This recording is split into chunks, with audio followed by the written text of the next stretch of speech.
오늘 본문이 기록되어 있는 이 여호수아 19장은 가나안 땅을 분배하는 마지막 장면을 기록하고 있습니다. 겉으로 보면 단순히 각 지파가 받은 땅의 경계를 나누는 기록처럼 보이지만 그 안에는 분명한 하나님의 메시지가 담겨 있습니다. 그것은 바로 하나님의 언약은 반드시 성취된다.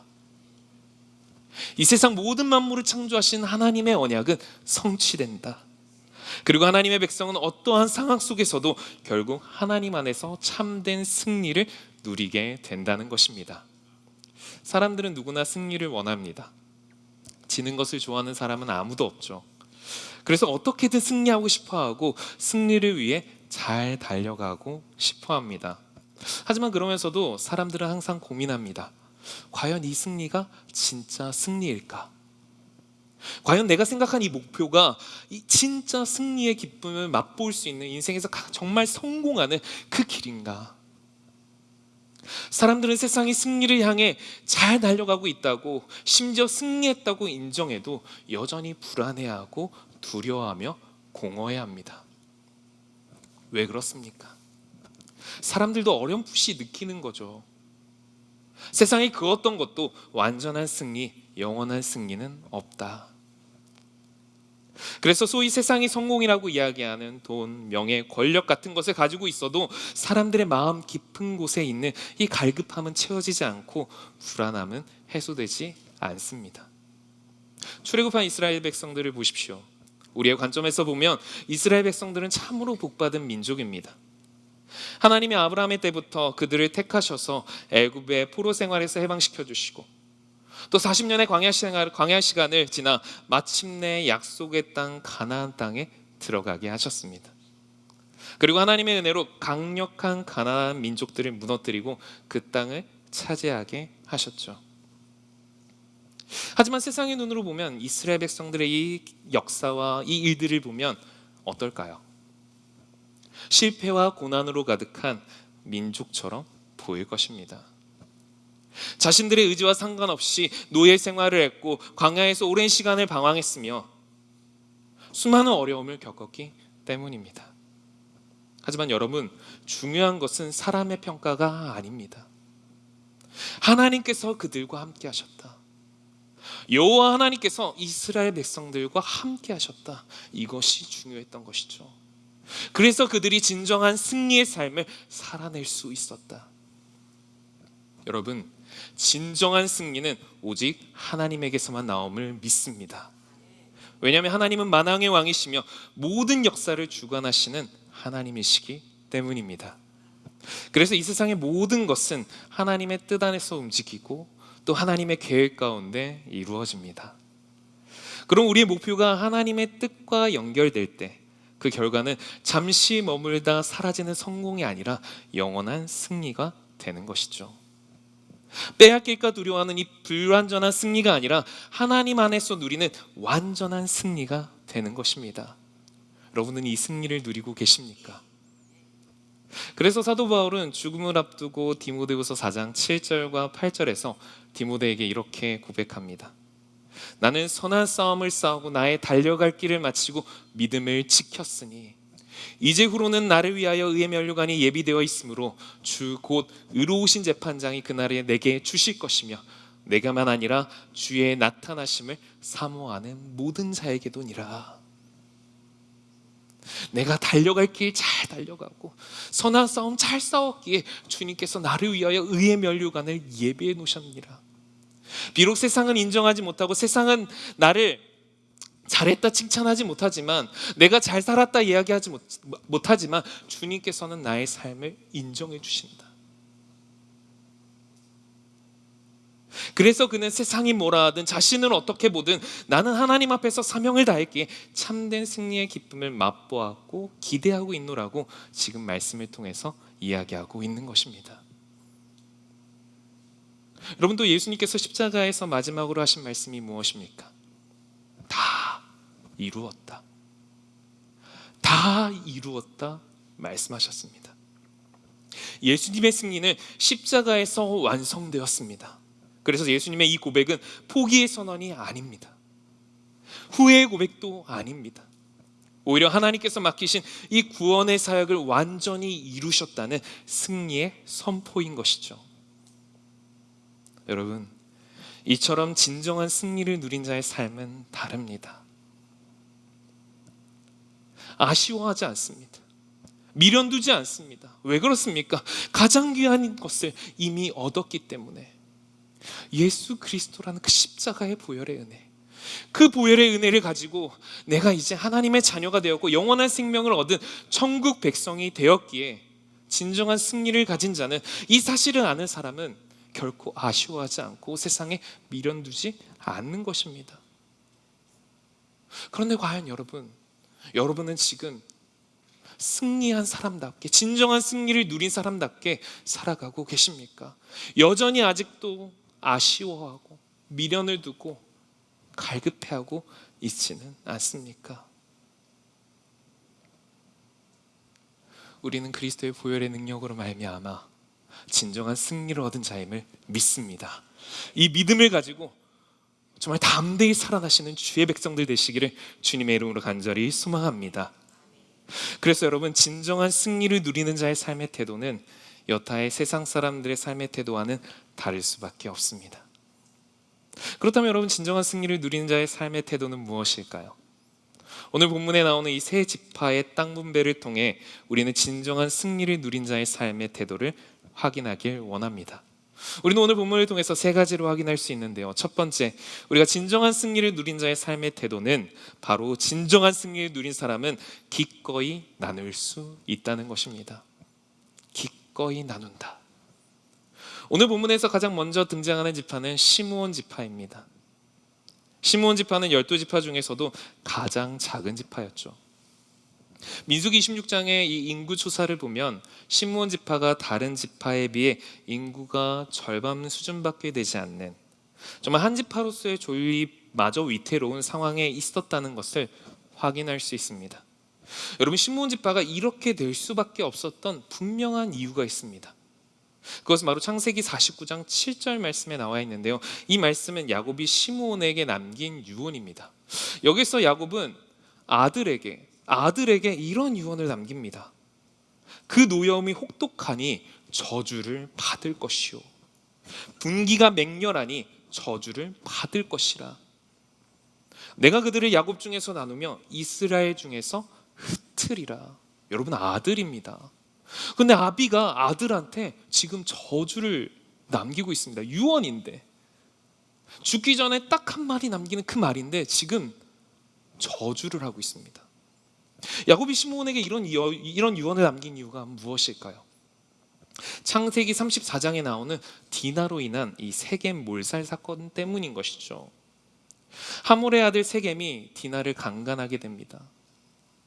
그리고 그녀를 너무 사모했기 때문에 자신의 아비에게 가서 내가 저 디나를 갖고 싶습니다, 디나와 결혼하고 싶습니다, 나를 좀 도와주세요 하고 아버지한테 부탁을 합니다. 그래서 그 하몰이 야곱에게 와서 부탁합니다. 디나를 나의 아들의 아내로 맞이하게 하여 주소서. 그래서 디나를 강간하고 이러한 여러 가지 수치스러운 상황을 겪었음에도 불구하고 야곱은 그럼 약속 하나만 해주십시오. 당신의 민족이, 당신의 족속이 할례를 하십시오. 모두가 다 남자들이 할례를 하면 내가 나의 딸을 당신에게 주겠나이다. 그래서 이 일을 좋게 여겨 하몰과 또 세겜 또 그의 남자들이 모두 할례를 행합니다. 그런데 이때 시므온과 그 아들들이, 야곱의 아들들이 그때를 틈타 하몰과 세겜 그리고 그 남자들을 모두 죽이게 되죠. 이것이 바로 디나로 인한 세겜 몰살 사건입니다. 이 일을 통해서, 이 일을 겪었기에 지금 야곱은 시므온을 저주하는 것이죠. 이뿐만이 아닙니다. 광야 생활 당시 이스라엘 백성들이 시므온 지파의 족장 시므리를 중심으로 모압 여인과 음행하고 바알부를 숭배하기 시작합니다. 지금 바로 그들의 중심에 성막이 있고 주님이 거하고 계시는 그 성막이 있고 그들의 앞에는, 그들의 머리 위에는 구름 기둥과 불 기둥이 있음에도 불구하고 지금 그들은 모압 여인과 음행하고 바알부를 숭배했던 것이죠. 결국 하나님께서 이스라엘 백성들을 징계하셨는데 그것의 가장 주동자였던 바로 시므온 지파가 가장 큰 징계를 받게 되었습니다. 이로 인해 시므온 지파는 가장 작은 지파가 될 수밖에 없었고, 그래서 가장 작은 기업을 분배받을 수밖에 없었습니다. 아니, 그들이 온전하게 그들의 것만으로 분배받은 것은 없으니 실질적으로 이야기하면 그들이 분배받은 땅은 전혀 없었다라고 말할 수 있을 것입니다. 그런데 여러분, 여기서 우리가 한 가지 주목해야 할 것이 있습니다. 오늘 본문 1절 말씀 우리 함께 읽어보기를 원합니다. 우리 1절 말씀을 같이 읽겠습니다. 둘째로 시므온 곧 시므온 자손의 지파를 위하여 그들의 가족대로 제비를 뽑았으니 그들의 기업은 유다 자손의 기업 중에서라. 여러분, 시므온의 기업이 누구의 것이었다고 말하고 있습니까? 유다 지파의 것이었다고 지금 오늘 본문에서 이야기하고 있는 것입니다. 시므온 지파가 분배받은 땅은 유다 지파가 분배받은 유다 지파의 것이었는데, 지금 여기서 우리 유다 지파의 태도는 무엇일까요? 우리는 여기서 유다 지파의 태도를 보아야 할 것입니다. 하나님의 명령을 듣고 유다 지파가 분배받았는데 이것을 다시 나누어 주라고 하니 어떤 마음이 들었겠습니까? 거부감이 들었을 수도 있습니다. 줬다 뺐냐라고 반감을 가질 수도 있었을 것입니다. 하지만 그들의 반응은 무엇입니까? 유다 지파의 기업을 분배받았더라. 분명히 어떻게 줬다 뺐냐 불만을 표현할 수 있었음에도 불구하고, 여러분, 이것이 인간의 본성이잖아요. 한국에 이런 주일학교 찬양이 있습니다. 파이디온이라는 단체의 손이라는 찬양인데요, 찬양은 이렇습니다. 우리 가사 한번 띄워주시겠어요? 사람들은 어려서부터 연습하지요. 쥐고 쥐고 쥐고 쥐고 움켜질 테야. 무엇을 움켜쥐겠으며? 내가 가지고 싶은 것, 세상의 것, 내가 바라는 것들, 이것을 움켜쥐는 게 바로 사람들의 본성이라는 것이죠. 그런데 그 후렴구 가사도 있습니다. 이 비밀을 모르나 세상 사람들, 움켜쥐면 하나님 복 받을 순 없어. 여러분, 이 찬양이 너무나도 정확하게 인간의 본성을 표현하고 있고 또 하나님 나라의 비밀을 알려주고 있습니다. 이처럼 조금이라도 더 갖고 싶어하고 쥐고 싶어하는 것이 바로 인간의 죄된 본성입니다. 그렇게 아무리 12지파 중 가장 많은 기업을 가진 유다 지파라도 내켜하지 않을 수도 있었습니다. 하지만 유다 지파는 시므온 지파에게 자신들의 기업을 나누어 주면서도 일절 불만을 나타내지 않고 하나님의 말씀에 순종합니다. 여러분, 그들은 그 비밀을 알았던 것입니다. 이 비밀을 모르나 세상 사람들, 움켜쥐면 하나님 복 받을 손 없어. 움켜쥐면 하나님 복 받을 손이 없다는, 내가 주님께서 나에게 허락하신 이 기업을 내가 받았으니 이것을 내가 나누어 주리라. 그래서 그들은 자신의 것을 기꺼이 나누어 줄 수 있었던 것이죠. 여러분, 이것이 진정한 승리를 누린 성도의 삶의 모습입니다. 참된 승리를 누린 사람은 부족함에 사로잡히지 않습니다.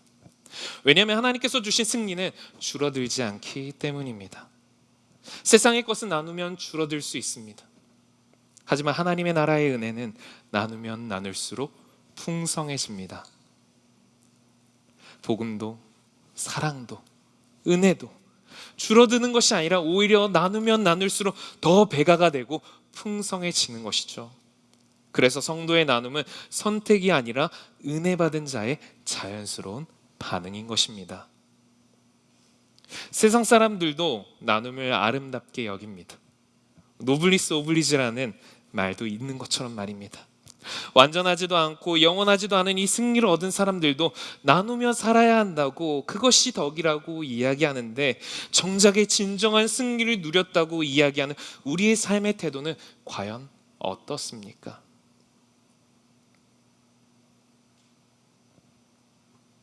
여러분, 좀 격한 표현일 수도 있지만 혹 쪼잔하고 치사하지는 않습니까? 나누어주고 또 나누어주고 품어주고 또 품어주는 주의 백성들이 되시기를 주님의 이름으로 간절히 소망합니다. 우리가 나누어야 할 것은 비단 가난한 자들과 연약한 자들을 돕고 또 세상의 물질을 나누어 주는 것만은 아닐 것입니다. 우리에게 있는 가장 귀한 복음, 이 예수 그리스도의 은혜를 전하고 나누는 삶을 살아내는 것, 이것이 바로 우리 주님께서 가장 원하시는 기꺼이 나누는 삶일 것입니다. 이러한 삶을 온전히 살아내시는 여러분들이 되시기를 주님의 이름으로 간절히 소망합니다. 두 번째, 진정한 승리를 누린 자의 삶의 태도는 무엇일까요? 자족하며 산다는 것입니다. 자족하며 산다. 오늘 본문 10절부터 23절까지는 스불론 지파와 이사갈 지파의 기업 분배에 대한 내용입니다. 그런데 두 지파가 받은 땅은 결코 모든 사람들이 부러워할 만큼의 크고 화려한 땅이 아니었습니다. 스불론은 작은 내륙 지역을 기업으로 받았고, 또 이사갈은 비교적 비옥하지만 작은 이스라엘 평야를 기업으로 받았습니다. 그런데 여기서 우리가 주목해야 할 사실이 있습니다. 하나님께서는 모든 지파에게 동일한 기업을 주시지 않으셨다는 것입니다. 어떤 지파에는 크고 넓은 땅을, 또 어떤 지파에게는 비옥한 땅을, 또 다른 어떤 지파에는 상대적으로 작은 땅을 주셨습니다. 하지만 하나님이 그렇게 주셔도, 어떻게 주시든 그 어떠한 사람도, 이스라엘 백성 그 누구도 그에 대한 불만을 갖거나 불평하지 않았습니다. 왜 그렇습니까? 그들은 자신들이 받은 이 기업이 하나님께서 주신 선물, 하나님께서 주신 은혜라는 것을 알고 있었기 때문입니다. 그래서 그들에게 중요한 것은 얼마나 많이 가졌느냐가 아니라 누가 그것을 주셨는가, 누가 그것을 주셨는가 였습니다. 주님이 주셨기에 주신 것에 만족하며 감사할 수 있었던 것이죠. 여러분, 이것이 바로 자족하는 삶입니다. 여러분, 자족이라는 것은 아무것도 바라지 않는 삶이 아닙니다. 자족은 현재 주어진 상황 속에서 하나님이 주신 은혜를 발견하고 감사하는 것이 바로 자족하는 삶인 것이죠. 여러분, 세상에 어떤 것도 우리를 완전히 만족하게 만들 수 있는 것이 없습니다. 더 많은 돈을 가져도, 더 높은 자리에 올라도, 더 많은 것을 소유해도 사람의 마음 깊은 곳에는 여전히 채워지지 않는 갈급함이 있습니다. 왜 그렇습니까? 우리의 영혼은 세상의 것으로 채워지는 것이 아니라 하나님으로 채워지도록 창조되었기 때문입니다. 그래서 진정한 만족은 소유에서 오는 것이 아니라 예수 그리스도 안에서 오는 것임을 믿습니다. 우리는 예수님을 통해 이미 귀한 것을 얻었죠. 하나님의 자녀가 되는 것, 영원한 생명을 얻은 것, 이젠 나의 인생을 주님께서 책임져 주셔서 주님의 은혜로 살아갈 수 있는 것, 이 모든 것이 예수 그리스도를 믿음으로 예수 그리스도 안에서 누릴 수 있게 된 은혜인 것입니다. 그렇게 나의 인생이 화려하지 않아도, 가진 것이 적어도, 눈물 날 일이 많아도, 억울할 일이 많아도 이미 진정한 승리, 참된 승리를 얻었기에 자족함으로 기쁨과 감사가 넘치는 은혜의 삶을 살 수 있는 것입니다. 비록 지금 내가 살아가고 있는 이 시간은, 이 순간은 억울하고 아픔이 많을 수 있지만 주님이 나를 붙드셨고 나는 진정한 승리를 누린 하나님의 백성이 되었기에 그 끝에는 꼭 아름다운 열매가 맺으리라. 아니, 이 순간마저도 하나님께서 나를 성장시키기, 나를 올바르게 세워가시기 위한, 온전케 하시기 위한 주님의 시간이기에 이 모든 것이 은혜로라 라고 고백할 수 있는 것이죠. 그래서 사도 바울은 감옥에서도 이렇게 고백합니다. 빌립보서 4장 11절과 12절 말씀입니다. 우리 같이 한 목소리 읽어볼까요? 같이 읽겠습니다. 내가 궁핍함으로 말하는 것이 아니니라.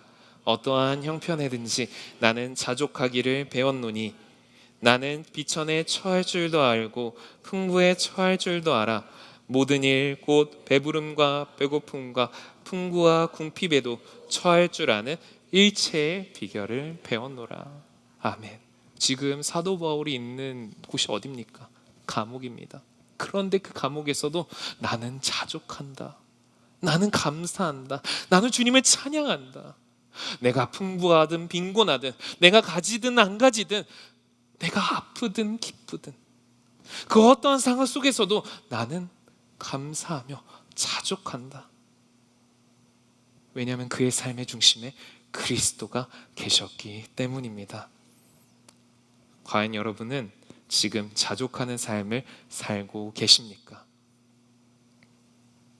정말 그리스도 안에서 어떠한 상황 속에서도 주님이 나에게 허락하시고 나를 붙드셨으니 내가 자족하며 주님께 감사 영광 올려드립니다라는 그 고백을 가지고 살아가고 계십니까? 정말 진정으로 자족하는 삶을 살아내시는, 그래서 우리의 얼굴에서 정말 해와 같이 빛나는 얼굴로 정말 주님의 영광을 드러내는 삶을 살아내시는 주의 백성들이 되시기를 주님의 이름으로 간절히 소망합니다. 그런데 여러분, 여기서 우리가 한 가지 조심해야 할 것이 있습니다. 그것은 바로 안주하는 삶을 자족하는 삶으로 착각해서는 안 된다는 것입니다. 여러분, 자족과 안주는 다릅니다.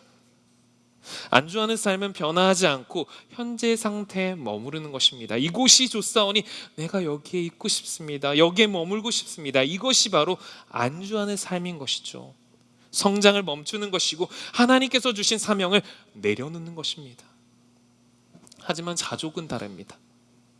하나님 안에서 만족하기 때문에 더욱 하나님을 위해 살아가는 것이 바로 자족하는 삶인 것이죠. 현재 주어진 자리에 내가 감사하지만 동시에 하나님의 나라를 위해서 내가 더 성장하고 싶습니다. 더 크게 쓰임받고 싶습니다. 더 자라가고 싶습니다. 이것이 바로 자족하는 자의 삶의 모습인 것이죠. 그렇게 우리는 안주하는 삶이 아닌 자족하는 삶을 살아야 하는 것입니다. 과연 여러분은 지금 자족하는 삶을 살고 계십니까? 아니면 안주하는 삶을 살고 계십니까? 안주하는 삶을 살면 편하죠. 그냥 이 자리에서 있는 거 누리면 되고 겪으면 되고 가만히 있으면 되니까요. 오히려 자족하는 삶을 산다는 것이 더 힘들고 또 발전해나고 성장해야 된다는 그런 어려움 때문에 힘들 수도 있습니다. 하지만 여러분, 가만히 있으면 도태될 수밖에 없습니다. 하지만 잘하면 하나님께서 일하십니다. 안주하는 삶이 아닌 자족하는 삶을 살기 위해서 몸부림치시는 그러한 진정한 승리자가 되시는 여러분들이 되시기를 주님의 이름으로 간절히 소망합니다. 이스라엘 백성들도 처음에는 자족했습니다. 하나님이 주신 은혜에 감사했습니다. 하지만 시간이 지나면서 자족이 아니라 안주로 변해버렸습니다. 그래서 하나님이 약속하신 이 가나안 땅을 온전히 차지하지도 않았고 가나안 족속도 자신들의 편의를 위해서 내버려 두었습니다. 그랬더니 어떻게 됩니까? 결국 그들의 안주함이 가시와 올무로 돌아와 끊임없이 그들을 힘들게 하고 눈물나게 만들며 하나님과 멀어지게 만들었습니다. 여러분, 우리는 이미 하나님 안에서 진정한 승리를 누린 자들입니다. 그러므로 환경 때문에 무너지는 사람이 아니라 하나님 때문에 만족하는 자들이 되시기를 주님으로 간절히 소망합니다. 가진 것이 많아서 감사하는 것이 아니라 하나님이 함께 하시기에 감사하는 삶을 살아야 하는 것입니다. 이것이 진정한 승리를 누리는 사람의 자족하는 삶의 태도인 것이죠. 이러한 삶을 온전히 살아내시는 여러분들이 되시기를 주님의 이름으로 간절히 소망합니다. 마지막으로 진정한 승리를 누린 자의 삶의 태도는 무엇일까요? 첫째는 내가 가진 것을 기꺼이 나누어 주는 사람이었습니다. 두 번째는 무엇이었습니까? 자족하는 삶을 살아내는 사람이었습니다. 마지막으로 세 번째는 바로 자신의 것을 하나님께 기쁨으로 드리는 삶을 사는 자입니다. 이 자가 바로 이러한 삶을 살아내는 자가 바로 진정한 승리를 누린 자의 삶의 모습이라는 것입니다. 오늘 읽지는 않았지만 여호수아 21장을 보면 하나님께서 레이지파에게는 땅을 기업으로 주지 않으셨음을 확인할 수 있습니다. 왜냐하면 레이지파는 하나님을 섬기는 일을 맡은 지파였기 때문입니다. 그래서 하나님께서는 다른 지파들이 받은 이 기업 가운데 일부를 레이지파에게 주도록 명령하셨습니다. 이 명령을 들은 11지파의 반응이 무엇입니까? 쥐고 그러지 않았습니다. 뒤어 나오는 4절부터 7절까지의 말씀을 보면 시므온 지파도 스불론 지파도 이사갈 지파, 아니 모든 지파들이 하나님께서 명하신 대로 자신들의 기업을 기꺼이 나누어 주었음을 확인할 수 있습니다. 어떻게 그럴 수 있었습니까? 바로 자신들이 가진 모든 것이 하나님께로부터 왔음을 알고 있었기 때문입니다. 애굽에서 구원받은 것도, 광야를 지나온 것도, 여리고성을 무너뜨리고 가나안 땅을 정복할 수 있었던 것도 모두 하나님의 은혜였음을 그들은 알았기에, 아니 그저 그들이 한 것이라곤 하나님의 말씀대로 순종한 것뿐이었음을, 그래서 그들이 이 은혜를 누리고 있음을 알았기에 그는 하나님께 기쁨으로 드릴 수 있었던 것이죠. 어떠한 불평불만 없이 하나님이 원하시는 그 뜻대로 레위 지파에게 나누어 줄 수 있었던 것입니다. 여러분, 이것이 진정한 승리를 누린 사람의 태도입니다. 내가 가진 것이 내 것이 아니라 하나님께서 맡겨주신 것임을 아는 사람은, 여러분, 하나님께 드리는 것을 두려워하지 않고 아까워하지 않습니다. 내 시간도, 내 물질도, 내 재능도, 내 삶도 기쁨으로 하나님께 드릴 수 있는 것이죠. 이것은 부자 청년과 삭개오의 모습에서도 분명히 나타납니다. 마가복음 10장에 등장하는 부자 청년을 보십시오. 예수님께서 자신에게 찾아온 부자 청년에게 가서 내게 있는 것을 다 팔아 가난한 자들에게 주라. 그리하면 하늘에서 보화가 내게 있으리라. 그리고 와서 나를 따르라 말씀하십니다. 그리고 그 말씀에 부자 청년이 어떻게 반응합니까? 슬픈 기색을 띠고 근심하며 가더라.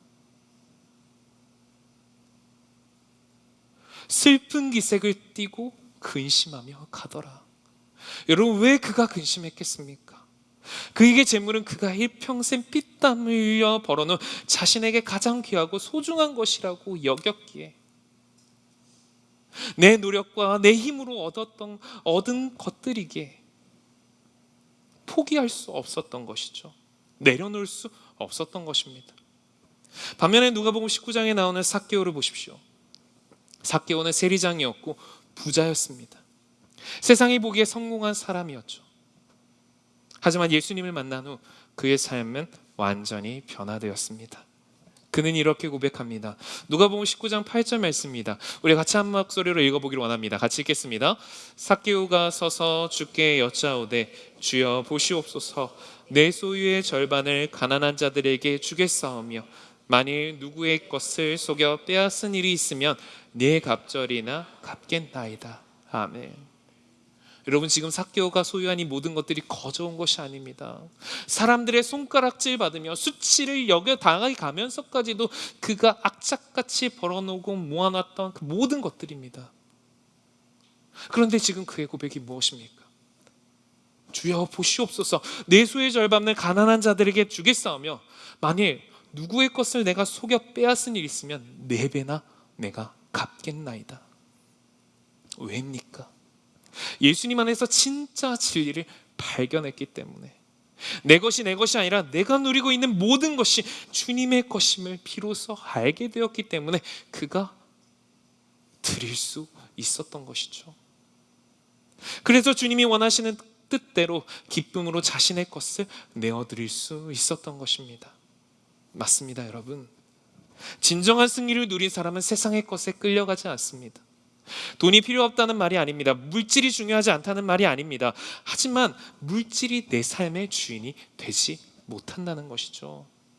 오히려 이 물질을 통해서 어떻게 하면 내가 하나님을 영화롭게 할 수 있을까? 어떻게 하면 하나님께 올려드릴 수 있을까? 어떻게 하면 하나님이 맡겨주신 이 교회, 하나님께서 나에게 맡겨주신 잃어버린 영혼들에게 주의 복음을 선포하고 도울 수 있을까? 그것을 고민하는 것입니다. 왜냐하면 나의 주인은 오직 예수 그리스도이심을 분명하게 알고 있기에. 그래서 진정한 승리를 누린 사람은 하나님께 드리는 것을 아까워하지 않는 것입니다. 여러분, 주님께 드리는 것을 아까워하지 않고 계십니까? 기쁨으로 주님께 드리고 계십니까? 정말 주님께 후한 하나님의 백성이십니까?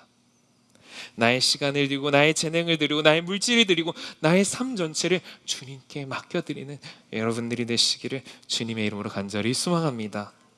그리고 하나님은 그렇게 주님께 기꺼이 드린 자에게, 기쁨으로 드린 자를 외면하지 않으십니다. 예수님께서는 삭개오의 결단을 보시고 이렇게 말씀하십니다.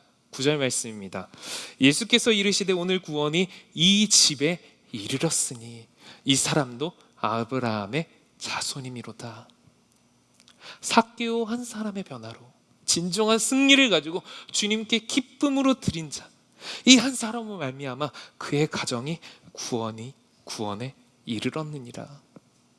그 가정이 복을 받게 됩니다. 참된 승리를 누린 한 사람이 자신을 기쁨으로 하나님께 드리자 그 주변까지 하나님의 은혜가 흘러가게 된 것입니다. 여러분, 이것이 바로 하나님 나라의 비밀이고 법칙임을 믿습니다. 하나님을 위해서 자신의 것을, 아니나 자신을 기쁨으로 내어드리시는 여러분들이 되시기를 주님의 이름으로 간절히 소망합니다.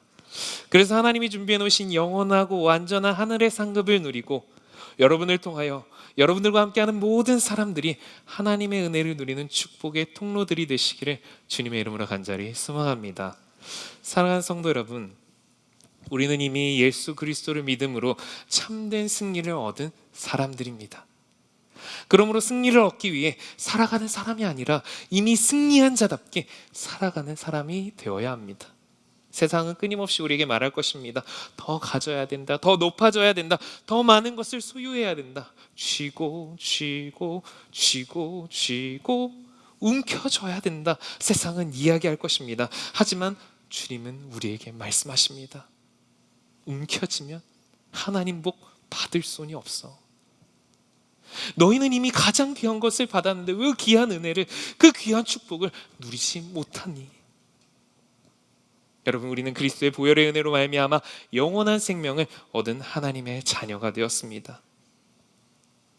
이보다 더 큰 승리는 없을 것입니다. 여러분, 패배자처럼 살지 마십시오. 쪼잔하게, 비겁하게 살지 마십시오. 정말 그리스도 안에서 진정한 승리를 누린 자답게 기꺼이 나누고 하나님 안에서 자족하며 나의 모든 것을 주님께 기쁨으로 드리는 승리자의 삶을 살아가시는 여러분들이 되시기를 간절히 소망합니다. 그래서 여러분의 삶을 통해 하나님께서 영광 받으시고 또 세상에 그리스도의 향기가 흘러넘치는 참된 승리자의 삶을 살아내시는 여러분들이 되시기를 주님의 이름으로 간절히 소망합니다.